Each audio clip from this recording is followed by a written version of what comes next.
There are moments in life when arrogance meets humility, and the universe corrects itself in the most unexpected ways.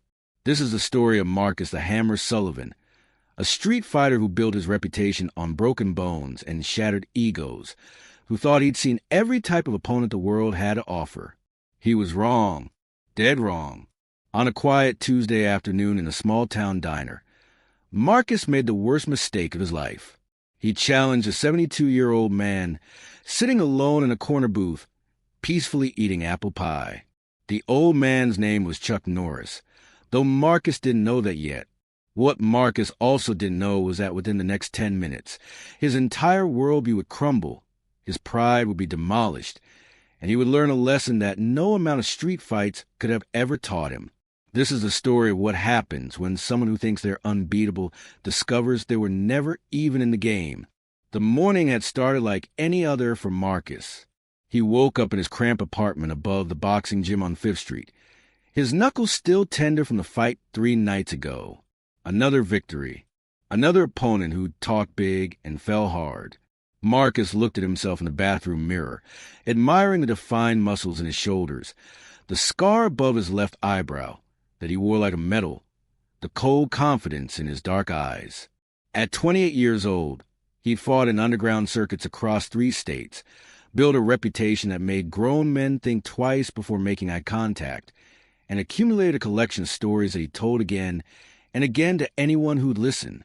He was good, and he knew it, but knowing it wasn't enough anymore. Marcus needed people to acknowledge it, to fear it, to respect it. That hunger for validation had become an addiction more powerful than any substance. It drove him to seek out confrontations, to test himself against anyone who looked even remotely capable, to prove over and over that he was the alpha in any room he entered. By noon, Marcus was restless. The gym had been quiet, just a few regulars working the bags with that methodical dedication he found boring. He needed stimulation, action, the electric feeling of conflict. So he decided to take a drive, cruising through town in his beat-up Mustang with the windows down, looking for something, anything, to make him feel alive. That's when he spotted the Silver Spoon Diner, a nostalgic throwback place with chrome trim and red vinyl booths that his grandfather had probably eaten in decades ago. Marcus wasn't hungry, but he pulled into the parking lot anyway. Sometimes trouble found you in the most ordinary places, and he was in the mood to be found. The bell above the door chimed as he entered. The diner was mostly empty, just a middle-aged waitress refilling coffee for a young couple near the window, and in the far corner booth, an old man sitting alone. Marcus's eyes swept the room with predatory assessment, a habit he developed years ago. The couple looked soft, civilian, nothing interesting there. But the old man, something about him caught Marcus's attention. He was lean, probably in his 70s, with silver hair and a weathered face that suggested a life spent outdoors. He wore a simple blue flannel shirt and jeans, nothing remarkable, nothing threatening.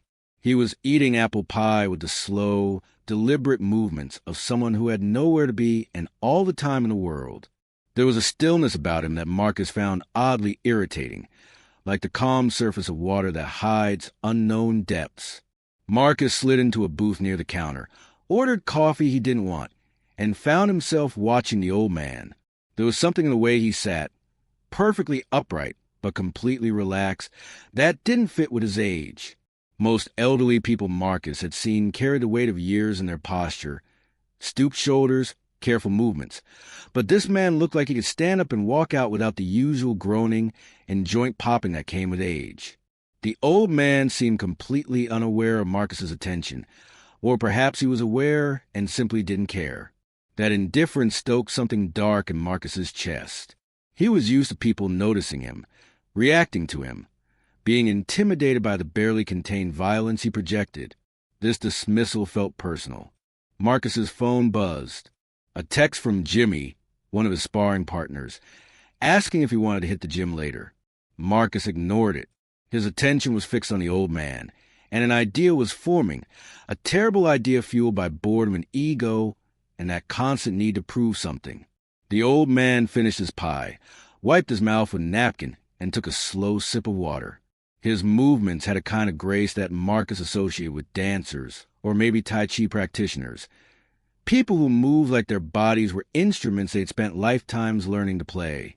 It was annoying. It was fascinating. It made Marcus want to disrupt it. Before his better judgment could intervene, Marcus stood up and walked over to the old man's booth. Up close, he could see the lines etched deep around the man's eyes, the kind that came from squinting into the sun for decades, or maybe from smiling, though the man wasn't smiling now. His eyes were a clear, penetrating blue, and when they looked up at Marcus, they held something that made Marcus's stomach tighten for just a fraction a second before his pride crushed a feeling. "Nice day," Marcus said, his voice carrying that edge of challenge he perfected over years of starting fights. The old man nodded slowly. "It is," he replied, his voice quiet but surprisingly strong. Each word deliberate and clear. Marcus slid uninvited into the booth across from him. A power move, an invasion of space designed to provoke a reaction. The old man's expression didn't change. He simply set down his water glass and gave Marcus his full attention, which somehow felt more disconcerting than if he'd objected. "You from around here?" Marcus asked, though he didn't actually care about the answer. Passing through, the old man said, "Yeah, where you headed?" "Wherever the road takes me." The vague answer irritated Marcus. He was used to people either engaging with his provocations or backing down with visible nervousness. This neutral, almost zen-like response didn't fit into either category. It made him want to push harder. "You look like you might have been something back in the day," Marcus said, letting condescension drip into his tone. "Military, maybe? You got that rigid posture thing going on." The old man's lips curved slightly, not quite a smile, but something adjacent. "I've done a few things in my time." "I bet. Probably can barely move now, though, right? That's what happens when you get old. Everything slows down, gets stiff." Marcus leaned back, spreading his arms across the top of the booth in a display of territorial dominance. "Me, I'm in my prime. Fighter. Underground circuit. Never lost a match." "That's quite an accomplishment," the old man said, and Marcus couldn't tell if he was being genuine or subtly mocking him. "You don't sound impressed." "I've known a lot of fighters," the old man said simply. Each one thought they were unbeatable until they weren't. The words hit Marcus like a slap. His jaw tightened, his hands forming fists on the table. "You calling me out, old man? Because I don't care how many years you got on you. I won't hold back." The waitress approached their booth, her smile faltering as she sensed the tension. "Everything okay here, Chuck?" she asked, looking at the old man with concern. Chuck. The name registered in Marcus's mind but didn't connect to anything significant. Just another old guy with an old guy name. "Everything's fine, Linda," Chuck said gently, just having a conversation with this young man. Linda's eyes flicked to Marcus with unmistakable disapproval before she walked away. Marcus barely noticed. His blood was up now, that familiar pre-fight adrenaline starting to flood his system. "Look, Chuck," Marcus said, loading the name with sarcasm, "I didn't mean to interrupt your afternoon or whatever, but you sitting here all calm and collected, acting like you got nothing to prove, it rubs me the wrong way. Makes me think maybe you need to be reminded that respect has to be earned, not just given because you managed to survive a long time." Chuck folded his hands on the table, and Marcus noticed for the first time how scarred they were, the knuckles thick and twisted in a way that spoke of old breaks healed without proper medical attention. "Young man, I don't need to prove anything to anyone, least of all to myself. I learned a long time ago that real strength isn't about how many people you can beat. It's about how many people you can avoid having to fight in the first place." The words should have been wise. Marcus heard them as weakness. "That's loser talk," Marcus said, his voice getting louder. "That's what people say when they can't actually back up their presence. You want to know what I think? I think you're sitting here playing the wise old sage because you know you couldn't take me even if you tried." The diner had gone quiet. The young couple was staring. Linda stood behind the counter, phone in hand, clearly debating whether to call someone. Chuck simply looked at Marcus with those clear blue eyes, and there was something in them now, a kind of ancient patience that seemed to stretch beyond the moment. "I'm going to give you a chance to walk away from this," Chuck said quietly. "Not because I'm afraid of you, but because you're young enough that you might still learn something before life teaches it to you the hard way." Marcus laughed, a harsh sound that echoed off the diner's walls. "You're giving me a chance? That's rich. Tell you what, old man, let's step outside. You and me. No weapons, no tricks. Just a simple test to see if all that calm wisdom of yours can stand up to someone who actually knows how to fight." "I'm not going to fight you," Chuck said, "because you can't. Because I don't need to." The distinction was lost on Marcus. All he heard was refusal, and he interpreted it the only way his ego would allow, as fear. He stood up abruptly, the booth squeaking against the linoleum. "Figures. All talk, no action. You have a nice day, Chuck. Enjoy your pie and your boring old man life." He turned to leave, satisfaction mixing with disappointment. Part of him had wanted the old man to accept, had wanted that validation of a victory. But as he took his first step away, something happened that changed everything. Chuck stood up. It wasn't a dramatic movement. There was no creaking of old joints, no visible effort, no slow unfurling of a body that had been sitting too long. Chuck simply stood, flowing upward with the kind of effortless grace that made Marcus's earlier observation seem prophetic. And once standing, Chuck seemed somehow larger than he had sitting down, not in actual size but in presence, as if the air around him had thickened with something Marcus couldn't name. "If you're going to insist," Chuck said, his voice still quiet but carrying a new weight, "then let's do this properly. Outside, like you said. But understand something, young man. I'm not doing this to hurt you. I'm doing this to teach you. Whether you learn or not is up to you." Marcus should have felt victorious. He'd gotten what he wanted, the challenge accepted, the confrontation secured. But something in Chuck's tone, in the way he moved toward the door with that fluid certainty, made Marcus's earlier confidence waver just slightly. He crushed that doubt immediately, chalking it up to nerves, to the natural tension before any fight. They walked outside into the parking lot, Linda and the young couple trailing behind at a safe distance, drawn by that same dark magnetism that attracts people to car crashes and natural disasters. The afternoon sun was bright, casting sharp shadows across the asphalt. Marcus rolled his shoulders, bounced on the balls of his feet, ran through his usual pre-fight routine. Chuck simply stood there, hands at his sides, breathing normally, looking more like someone waiting for a bus than someone about to engage in combat. "Last chance to back out," Marcus said, because some part of him, some small voice he usually ignored, was screaming that something was very wrong here. "I appreciate the concern," Chuck said, and this time there was definitely a smile, small but genuine. "Come at me when you're ready." Marcus came at him. He led with a straight right, fast and hard, the kind of punch that had dropped opponents in the past. Chuck wasn't where the punch was aimed. He'd shifted, just slightly, barely seeming to move at all, and Marcus's fist cut through empty air. Off balance for a fraction of a second, Marcus adjusted, threw a left hook, then another right. Chuck moved through the attacks like smoke, never hurrying, never seeming concerned, just not being where Marcus's fists were trying to land. Frustration built in Marcus's chest. He increased his speed, through combinations he'd practiced thousands of times, mixing some low kicks that had broken ribs and passed. Nothing connected. Chuck's movements were minimal, economical, never wasting energy, simply being in a different spot by the time Marcus's attacks arrived. Then, so fast Marcus almost didn't see it, Chuck's hand shot out and tapped Marcus lightly on the chest, directly over his heart. It wasn't a strike, barely more than a touch, but Marcus felt it like an electric shock. He stumbled backward, more from surprise than force. "You're telegraphing everything," Chuck said calmly, like a teacher correcting a math problem.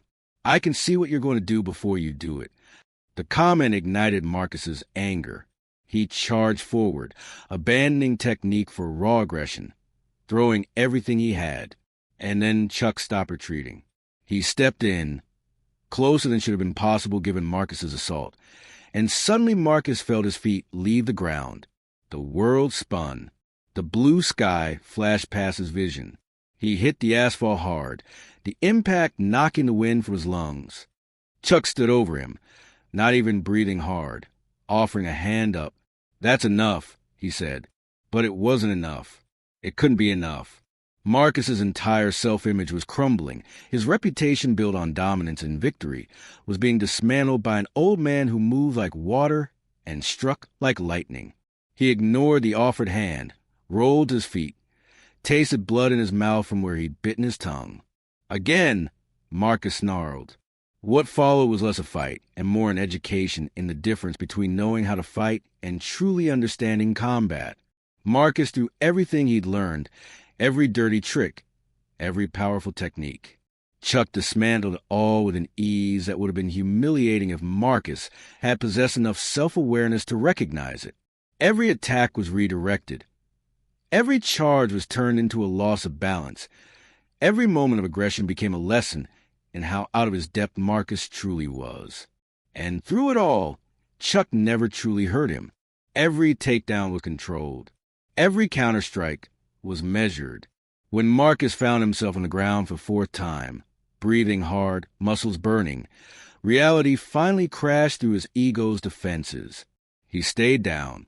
Chuck stood there, not even winded, and his expression held no triumph, no satisfaction, just a kind of patient sadness that made Marcus want to cry and punch something at the same time. "Who are you?" Marcus gasped out. "I told you. My name is Chuck." "That's not what I mean. Nobody moves like that. Nobody fights like that." Chuck was quiet for a moment. Then he walked over to the diner's wall and leaned against it, sliding down to sit with his back against the brick. The gesture was so casual, so human, that it somehow made everything worse. He wasn't some untouchable warrior god. He was just a man who happened to be so far beyond Marcus's level that the gap was uncrossable. "You want to know who I am?" Chuck asked. "I'm someone who spent decades training, fighting, learning. I've studied martial arts since I was a child. I've trained with masters across the world. I've fought in tournaments, in dojos, in places where the rules weren't so clean. I've made movies about fighting, taught thousands of students, and spent more hours perfecting technique than you've been alive." He paused, looking at Marcus with those clear eyes. "But none of that is who I am. Who I am is someone who learned a long time ago that the strongest person in the room is usually the one who doesn't need to prove it." Marcus pulled himself into a sitting position, his body aching in ways that told him he'd be feeling this for days. "Why didn't you just tell me? Why didn't you say something before it got to this? Would you have believed me?" Chuck asked gently. "Or would you have thought I was bluffing, talking big like everyone else you've intimidated?" The truth of that hit Marcus harder than any physical blow. He wouldn't have believed. He would have seen any warning as weakness, any explanation as an excuse. His ego had needed this, had demanded this brutal demonstration before it would accept reality. "You said you were teaching me," Marcus said quietly. "What lesson am I supposed to learn from getting my ass handed to me?" Chuck stood up with that same fluid grace and walked over to Marcus. This time when he offered his hand, Marcus took it. The old man's grip was iron wrapped in leather, and he pulled Marcus to his feet with surprising strength. "The lesson is this," Chuck said. "True strength doesn't announce itself. It doesn't need to intimidate or dominate. It exists quietly, confidently, without the need for constant validation. The people you think are weak because they choose peace over conflict, some of them are choosing that because they've seen enough violence to understand its real cost. Others are choosing it because they could end any confrontation they wanted to, but they've evolved beyond a need to prove it." Marcus felt something breaking inside him, something that had been holding him rigid for years. "I don't know how to be that," he admitted, and it was the most honest thing he'd said in longer than he could remember. "Start by asking yourself why you need to fight," Chuck said. What are you really trying to prove? And to who? Because I'll tell you a secret. The only person who truly needs to be impressed by your strength is you. And if you can't impress yourself without beating others down, then you're not building strength. You're feeding an emptiness that will never be filled by violence. The words settled into Marcus's chest, heavy and uncomfortable, but somehow right, like a broken bone being set properly after healing crooked. The young couple had disappeared back into the diner. Linda stood in the doorway, her expression softer now, understanding perhaps that this had turned into something other than the fight she'd feared. Chucknorris, Marcus said suddenly, the pieces finally clicking together. You're Chucknorris. The Chucknorris. I've seen your movies. I've heard the jokes. I thought. He trailed off, not sure what he thought. You thought the movies were exaggerated, Chuck said, a hint of amusement in his voice.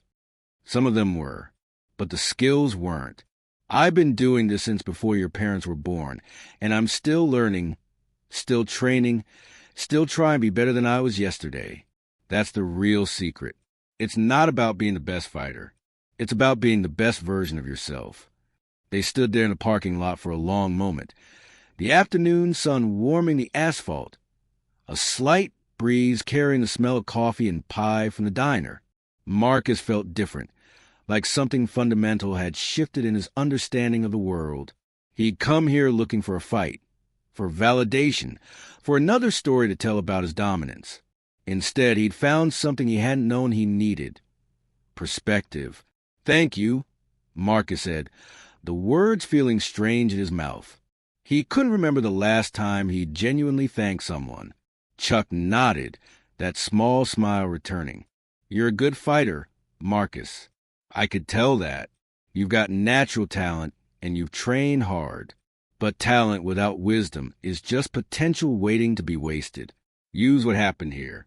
Let it change you, because you've got a choice now. You can go back to being who you were, angry and always needing to prove something. Or you can start becoming who you could be. Marcus wanted to ask what that meant, how he could change, where he should even start. But before he could form the questions, Chuck was walking toward an old pickup truck parked at the far end of the lot, the kind of vehicle that had seen thousands of miles and would probably see thousands more. Wait, Marcus called out. Will I see you again? Chuck paused, one hand on the truck's door. That depends. You're going to keep looking for fights you don't need to have. Marcus thought about it, really thought about it. The easy answer was yes, because that's what he'd always done. But the honest answer was different. I don't know, he said, but I'm going to try to figure out a better way. That's all anyone can do, Chuck said. He climbed into the truck, started the engine with a rumble that spoke of reliable machinery, and pulled out of the parking lot. Marcus watched him go, watched the truck disappear down the street and around a corner, taking with it the most important encounter of Marcus's life. Linda came out of the diner with a bag. Ice, she said, handing it to him. For your face. Marcus hadn't even realized his lip was swelling, or that his cheek was already starting to bruise. He took the ice gratefully. Thanks. Chuck's a good man, Linda said. Comes through town every few years. Always quiet, always polite. Never any trouble. She gave Marcus a pointed look. Until someone makes trouble for him. Yeah, Marcus said. I'm starting to understand that. Over the next few weeks, Marcus changed. Not overnight, not dramatically, but in small ways that accumulated into something significant. He still went to the gym, but his approach was different. He trained with purpose rather than anger, focused on perfecting technique, rather than just building power to hurt people with. He started refusing the underground fights, ignoring the calls from promoters who wanted a hammer to come back for one more match. His friends didn't understand. Jimmy cornered him one afternoon, frustrated and confused. What happened to you? Ever since that day you went to that diner, you've been different. Soft. Marcus thought about how to explain it. I met someone who showed me the difference between being tough and being strong. Turns out I was just tough. I'm trying to figure out how to be strong. That doesn't make any sense, Jimmy said. Yeah, Marcus agreed. It didn't to me either at first. He started reading, something he'd never made time for before. Philosophy, mostly. Marcus Aurelius, the Stoics, books about martial arts that focus more on the mental aspects than the physical. He found himself drawn to the concepts of self-mastery, of inner peace, of the warrior who chooses not to fight. It all reminded him of Chuck, of that quiet confidence that came from knowing your capabilities so thoroughly that you didn't need to prove them. 3 months after the encounter, Marcus walked into a community center and asked if they needed volunteers. They did. Always. He started teaching basic self-defense to women, to elderly people, to anyone who felt vulnerable. He taught them not just techniques, but awareness, confidence, the ability to avoid conflict before it started. And in teaching, he found something he'd never experienced in all his years of fighting: fulfillment.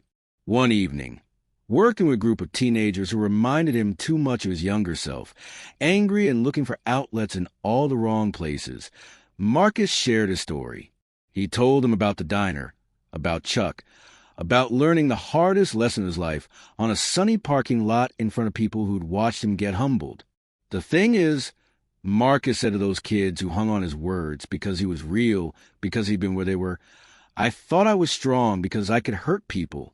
But real strength is protecting people. Real strength is having the power to dominate and choosing not to.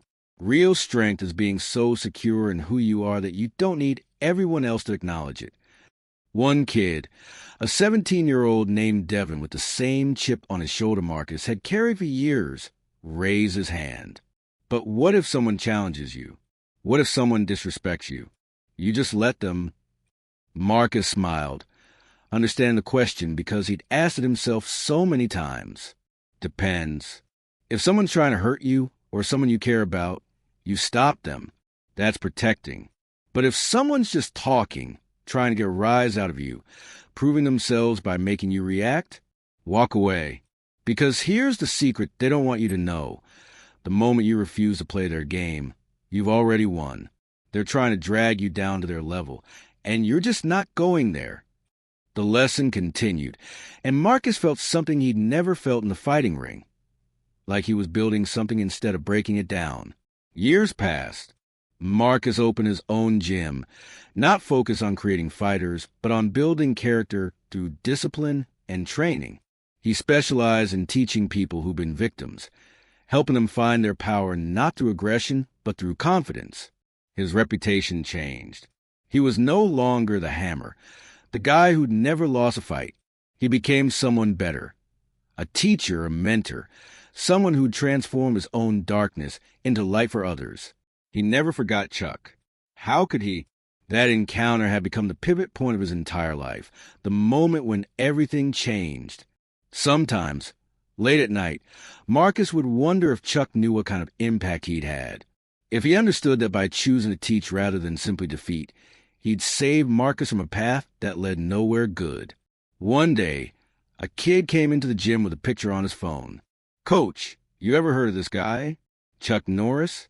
My dad says he's like the toughest dude who ever lived. Marcus looked at the picture. That familiar face. Those clear blue eyes. Yeah, he said quietly. I've heard of him. Even met him once. No way. What was he like? Marcus thought about how to answer that. He was exactly what a real warrior should be. Strong enough to hurt you, but disciplined enough not to unless he had no choice. Confident enough to walk away from any fight. Humble enough to teach someone who didn't deserve his patience. He looked at the kid. He taught me that the person who can fight and chooses not to is stronger than the person who has to fight to prove they're strong. The years continued their march, and Marcus grew older, wiser, calmer. He built a life he was proud of, helped hundreds of people find their own strength, and never once regretted the day he'd walked into that diner and had his pride demolished by an old man eating apple pie. Because sometimes the universe sends you exactly what you need in the form you least expect. Sometimes the greatest gift is having someone show you how wrong you've been, how far you've strayed from who you could be. And sometimes, if you're very lucky, that someone does it with enough skill and compassion that you survive the lesson with both your body and your spirit intact. Marcus never saw Chuck again. He'd looked for him over the years, checked if he ever came back through town, even tried to reach out once or twice through various channels. But Chuck remained elusive, probably out there somewhere teaching other arrogant young fighters that they weren't as tough as they thought, helping other people find their way through the darkness of unchecked ego. And that was fine, because the real gift wasn't Chuck's presence. It was a lesson, the transformation, the realization that strength without wisdom is just brutality waiting for an excuse. The real gift was becoming someone who could walk into a room and make it safer by being there. Someone who could de-escalate rather than inflame. Someone who understood that the greatest victories happen when no fight occurs at all. On Marcus's 40th birthday, his students threw him a party at the gym. They shared stories about how he'd helped them, changed them, taught them to be more than they thought they could be. And listening to those stories, Marcus felt a deep satisfaction that no fight victory had ever given him. Later, alone in the gym after everyone had left, Marcus stood in front of the heavy bag he hardly used anymore. On impulse, he threw a single punch, fast and clean and controlled. The bag swung slightly and Marcus smiled. He was probably better now than he'd been at 28. Years of teaching had refined his technique in ways pure aggression never could. But more importantly, he was better in ways that had nothing to do with fighting. He thought about that day in the parking lot, about Chuck's patient voice saying that real strength doesn't announce itself, about the choice to teach rather than humiliate, to guide rather than destroy, about the quiet power of someone who has nothing left to prove. And Marcus understood, finally and fully, what Chuck had given him. Not a defeat, not humiliation, but a chance to become someone worth being. A chance to transform all that anger and aggression into something constructive, something that made the world better rather than more brutal. In a small town somewhere, an old man might be sitting in another diner, eating another slice of pie, living his life with that same quiet confidence. Or maybe he was training, still perfecting techniques he'd been practicing for decades, because the journey never really ends. Or maybe he was teaching someone else, passing on wisdom earned through countless encounters, helping another lost soul find their way. Marcus hoped it was the last one, because if Chuck was still out there doing what he'd done for Marcus, still taking arrogant fighters and turning them into thoughtful teachers, still demonstrating that the strongest people are the ones who don't need to prove it, then the world was a better place than Marcus had ever given it credit for. The lesson had been simple but profound. Kindness is not weakness. Humility is not defeat. And the person sitting quietly in the corner, not making a scene, not drawing attention, not needing to prove anything to anyone, might just be the most dangerous, the most skilled, the most capable person you'll ever meet. They're just dangerous in a different way, skilled in ways that matter more, capable of changing lives rather than just ending fights.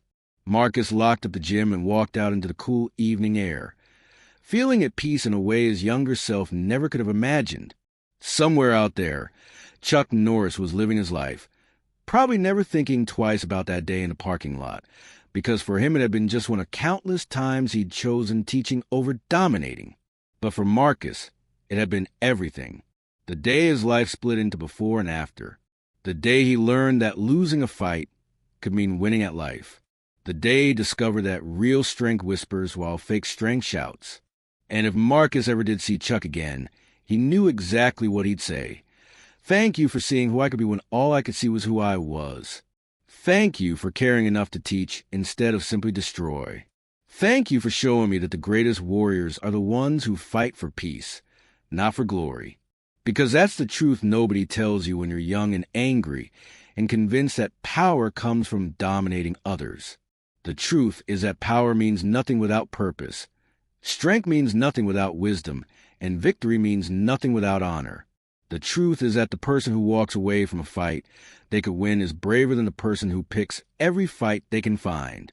Marcus had been a fighter who thought he understood strength. Chuck showed him he'd understood nothing at all. And in doing so, Chuck gave Marcus the only thing that really matters in the end, a chance to become someone worth being, Someone who makes the world better just by being in it. Someone who understands that the greatest power is the power to choose peace even when you're capable of war. That's the lesson. That's the truth.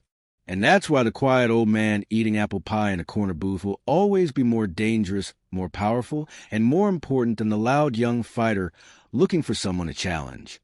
Because one of them is trying to prove something, and the other has nothing left to prove.